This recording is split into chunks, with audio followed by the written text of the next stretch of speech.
হাই friends, কি খবৰ? মই আয়ুষ ৰং চেনেলত সম্প্ৰচাৰিত হৈ থকা পুৱতি তৰা ধাৰাবাহিকখনৰ আজিৰ খণ্ডটো চাবলৈ বহুত বেছি ভাল লাগিব।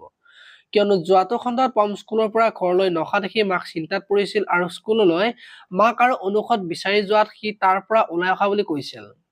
আৰু তেতিয়া পম বহু সময় ধৰি ঘৰলৈ নহা দেখি পমৰ মাকে পমৰ এক্সিডেণ্ট হোৱা বুলি ভবা দেখিবলৈ পাইছিল। আজিৰ খণ্ডটোত অনুই পমক ৰাস্তাই ৰাস্তাই বিচাৰি যাব আৰু পমক বিচাৰি উলিয়াবৰ কাৰণে বেদক ৰিকুৱেষ্ট কৰিব আৰু বেদৰ কাম থকা বুলি কৈ অনুৰ ওচৰৰ পৰা গুচি যাব আৰু বেদ সলনি হোৱা দেখি অনুৰ মনটো বহুত বেছি বেয়া লাগিব আৰু অকলে অকলে পমক বিচাৰি যোৱা দেখিবলৈ পাব।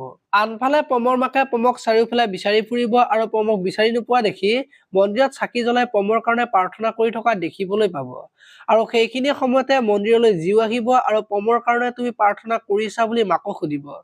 এতিয়া বাৰু জিউৱে পম অহা বুলি কব নেকি? জানিবলৈ চাই থাকক পুৱতি তৰা ধাৰাবাহিকখন। আনফালে বেদই কামৰ কাৰণে যাব আৰু ৰত্নই মনে মনে বেদক পিছা কৰি থাকিব আৰু তেতিয়া বেদই ৰত্নক দেখা পাই ৰত্নৰ ওচৰত যাব আৰু তই মোক কিয় ফল' কৰি আছা বুলি সুধিব আৰু তেতিয়া ৰত্নই তই যে মনে মনে কিবা কৰি আছ সেইটো মই ভালদৰে জানো বুলি বেদক কোৱা দেখিবলৈ পাব।